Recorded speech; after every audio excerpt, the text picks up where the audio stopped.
मैं मुकुंद मोहन आज आपको अपने YouTube चैनल पर हार्दिक स्वागत करते हैं। दोस्तों, आज हम पढ़ेंगे सिंधु घाटी सभ्यता के बारे में। सिंधु घाटी सभ्यता बहुत पुरानी सभ्यता, प्राचीन काल की सभ्यता है। कोई भी सभ्यता होती है, आखिर हम सभ्यता के बारे में पढ़ते क्या और इसका मतलब क्या होता है। तो सिंधु घाटी सभ्यता जो है, उससे समझने से पहले मैं आपको एक छोटा सा एग्जाम्पल देता हूँ। आपने कोई वृक्ष देखा होगा, वृक्ष पेड़, तो उसमें ना तीन चीज़ें होती हैं। एक तो पेड़ होगा, तो पेड़ में ना उसके जड़ होंगे, जड़ में के ऊपर तना होगा, शक्य होंगे, फल होंगे। तो जैसे आजकल हमारा तीन चीज़ चलता है, प्रेजेंट, पास्ट और फ्यूचर, वर्तमान, भूत और भविष्य। तो अभी जो हमारा चल रहा है या आगे होगा, तो ये सब तना, फल, फूल, ये सब डिपार्टमेंट आ जाता है। और बाकी जो डिपार्टमेंट आता है हमारा, वो आता है पास्ट से, मतलब जड़ से। क्योंकि अगर हमारा जड़ मजबूत होगा तभी हम अब आगे की ओर बढ़ेंगे। अगर जड़ ही काट दिया जाए तो अब हम आगे की ओर नहीं बढ़ेंगे। यहाँ जड़ का मतलब होता है हम अपने संस्कार, अगर हमारे संस्कार अच्छे होते हैं तो हम आगे भी अच्छे करते हैं। तो सिंधु घाटी सभ्यता जो है, ये सभ्यता जो है कार्बन 14 के हिसाब से 1750 ईस्वी पूर्व से लेकर के 2500 ईस्वी पूर्व तक की यह सभ्यता है। ये सभ्यता, ये संस्कृति जो है, जैसे सिंधु घाटी सभ्यता में लोग पीपल की पूजा करते थे, तो हम आज भी पीपल की पूजा करते हैं। उस समय स्वास्तिक का लोग पूजा करते थे, हम आज भी करते हैं। उस समय मातृ देवी की लोग उपासना करते थे, हम आज भी मातृ देवी की उपासना करते हैं। स्वास्तिक का चिन्ह था, ऐसे बहुत सी बातें हैं। तो एक एक करके हम उनके बारे में डिटेल से पढ़ेंगे।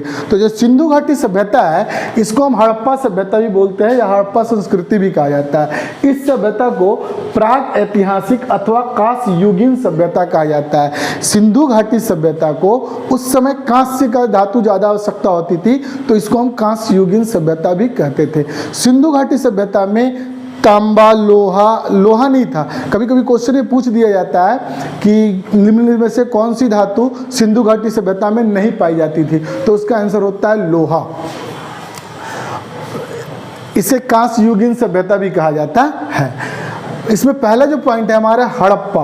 हड़प्पा से हम स्वास्तिक का जो चिन्ह होता है, जो ये चिन्ह है स्वास्तिक का चिन्ह, ये यहाँ मतलब हड़प्पा से ही प्राप्त हुआ था।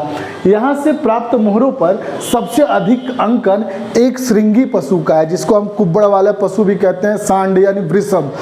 तो सिंधु घाटी सभ्यता में वृषभ का साक्ष्य मिलता है, जबकि गाय का कहीं प्रमाण नहीं है। ये सोचने वाली बात है कि आखिर वृषभ सांड आएगा कहाँ से, जब गाय ही नहीं होगी। लेकिन जहाँ से गाय का कोई प्रमाण नहीं मिला है। और यहाँ से क्या मिला था हमें हड़प्पा से, यहाँ से प्राप्त मोहरों पर। हाँ, दूसरा टॉपिक है हमारा मोहनजोदड़ो। इसको हम बोलते हैं मृतकों का टीला, माउंड ऑफ डेड। यहाँ से एक मोहर मिली है जिस पर पुरुष देवता अंकित है, शिव जी हैं ये, जिनकी पूजा हम पहले भी करते थे और आज भी करते हैं। उसके चारों ओर एक हाथी, एक बाघ, एक गैंडा है, और आसन के नीचे एक भैंसा और पांव पर हिरन है। और अन्य मोहर पर कुब्बड़ वाले बैल की आकृति बना हुआ है। और मोहनजोदड़ो से ही स्नानागार वगैरह प्राप्त हुए हैं। देखिए यहाँ पे जितने भी नाम मैंने बताया आपको, हाथी, बाघ, गैंडा, भैंसा, हिरन, तो ये आप ध्यान रखिएगा, क्योंकि जब क्वेश्चन पूछा जाता है तो पूछा जाता है निम्न में से कौन सा जानवर मोहनजोदड़ो से प्राप्त नहीं है। जैसे वहाँ पे ऑप्शन आ जाता है शेर, तो यहाँ से शेर प्राप्त नहीं है। अगला है हमारा लोथल, जिसको लघु हड़प्पा भी कहा जाता है। लोथल से हमारा प्रसिद्ध है बंदरगाह के लिए। बंदरगाह, चावल, फारस की मुहर, नाव, अग्निवेदी का प्रमाण, सेलखड़ी की मुहर, और 300 दाह, मतलब 3 का मतलब हो गया एक तो पुरुष, स्त्री और उसके साथ जो जानवर पालते थे, कुत्ता वगैरह जो भी हो, तो 300 दाह का प्रमाण मिला है। और यहाँ पे नेक्स्ट है हमारा छनुदड़ो, मन के बनाने वाले कारखाने, लिपस्टिक, वक्राकार ईंटें, बैलगाड़ी, इक्का गाड़ी कहा जाता था भैंसे वाले गाड़ी को, कुत्ते, बिल्ली के पंजे मिला है। और रंगपुर से यहाँ धान की भूसी का साग, ये हमेशा पूछा जाता है कि धान की भूसी का साग कहाँ प्राप्त किया जाता है, तो रंगपुर में। एवं यहाँ कच्ची ईंटों का दुर्ग मिला है। कच्ची ईंटों का क्या मिला है, दुर्ग मिला है। बनावली से क्या मिला है, हल की आकृति का खिलौना, तांबे की कुल्हाड़ी, ये सब कहाँ से मिला हमारा, बनावली से। अब बात करते हैं हम सिंधु घाटी सभ्यता का सामाजिक जीवन कैसा था। तो सिंधु घाटी सभ्यता जो है वो मातृसत्तात्मक थी, यानी यहाँ माता का प्रधान ज़्यादा था। उस समय लोग धरती की पूजा करते थे क्योंकि समाज मातृसत्तात्मक था। यहाँ के लोग काफ़ी शांति प्रिय थे, लोग शाकाहारी भी थे और मांसाहारी भी थे। पुरुष एवं महिला दोनों ही ऑर्नामेंटल यानी आभूषणों का प्रयोग करते थे। और इनकी जो धार्मिक जीवन थी, धार्मिक जीवन में मातृ देवी की पूजा करते थे। पशुओं में गाय का तो साक्षी नहीं मिला था, वृषभ का पूजा करते थे।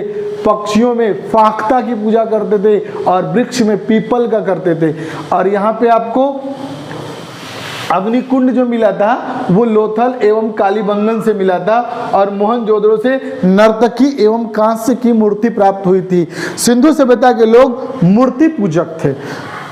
बर्तन जो इनके थे वो लाल या गुलाबी थे और यहाँ पे दास प्रथा का प्रचलन था। सिंधु घाटी सभ्यता में दास प्रथा का ही प्रचलन था और मनोरंजन के लिए पासे का खेल एवं नृत्य द्वारा मनोरंजन किया जाता था। एक वर्ड आता है टेराकोटा, तो आग में जो पकी हुई मिट्टी होती थी उसको टेराकोटा कहा जाता था। यहाँ की जो लिपि, सिंधु घाटी सभ्यता की जो लिपि थी वो भाव चित्रात्मक थी। लगभग 400 ऐसे मतलब लिपि में 400 ऐसे चित्र पाए गए जिनको अभी तक पढ़ा नहीं गया है। और जब पढ़ा नहीं गया तो उनके भाव को देखकर, उन चित्र को देख करके और उनके भाव को देख करके पता लगाया जाता है। सिंधु घाटी सभ्यता में जो नगर और घर होते थे वो सब के सब ग्रिड पद्धति में बने होते थे। ग्रिड पद्धति का मतलब होता है बिल्कुल सीधा 90 डिग्री के आकार पे, जैसे बिल्कुल सीधा हो गया, एक घर इधर, एक घर इधर, एक घर इधर, एक घर इधर। और जो सड़क बनते थे वो बिल्कुल बीच से ऊंचे होते थे और किनारों तरफ ढलवा होते थे ताकि जो वर्षा का पानी होता था वो एकदम सड़क पे पानी रुक ना सके। सोचिए इतनी पुरानी सभ्यता थी और विकसित कितना थी। उतना आज भी हमारे यहाँ क्या है, ग्रिड पत्ती पे घर नहीं है, कोई इधर से गली है कोई उधर से है, सड़क तो पूछो ही मत क्या हाल है। और जो इनकी खिड़कियां और दरवाजे थे वो घर के पीछे की ओर खुलते थे और इनका जो फसल था वो गेहूं और जौ था। और मिठास के लिए सिंधुवासी शहद का प्रयोग करते थे। और इनका जो वस्त्र होता था सूती एवं ऊनी वस्त्रों का उपयोग करते थे। सूती भी थी और ऊनी भी वस्त्रों का प्रयोग करते थे। अब मैं आपको बताऊंगा कुछ ऐसे वर्ड जो आपको याद करना है एग्जाम के व्यू से। जैसे हड़प्पा का खोज किया था डॉक्टर दयाराम साहनी ने 1921 ईस्वी में। कब किया था उन्होंने? 1921 ईस्वी में। और ये किस नदी के किनारे है? रावी नदी के किनारे। कहाँ पड़ता है? मोंटगोमरी। ये पड़ता है आपको पाकिस्तान में, कुछ हिस्सा पाकिस्तान में और कुछ हिस्सा पंजाब में भी है। दूसरा है आपका मोहनजोदड़ो। राखल दास बनर्जी 1922 में सिंधु नदी के किनारे मिले थे। और ये जो जगह पड़ता है लरकाना, ये भी है पाकिस्तान के सिंध प्रांत में। इसके बाद है सुतकांगेंडोर, यह ऑयल अंस्टाइन 1927 ईस्वी में। दासक, और ये पड़ता है आपको बलूचिस्तान यानी पाकिस्तान में। इसके बाद है आपको छनुदड़ो, ये मजुमदार 1931 ईस्वी में सिंधु नदी के किनारे। और कालीबंगन घग्गर नदी के किनारे, और इसका खोज किया था बीबी लाल एवं बी के थापड़ 1953 में। ये भी राजस्थान के हनुमानगढ़ जिले में है। रंगपुर मादर, और ये रंगनाथ राव ने किया था 1953-54 में काठियावाड़ में। ये पड़ता है आपको गुजरात में। रोपड़ सतलज नदी के किनारे है। इसका खोज किया था यज्ञदत्त शर्मा ने 1953 से 56 में। ये पड़ता है आपको रोपड़, और रोपड़ है पंजाब में। लोथल भोगवा रंगनाथ राव ने खोज किया था। लोथल कोस नदी के किनारे है भोगवा, और इसके जो उत्खनन करता थे वो थे रंगनाथ राव 1955 से 62 अहमदाबाद, यानी ये पड़ता है आपको गुजरात में।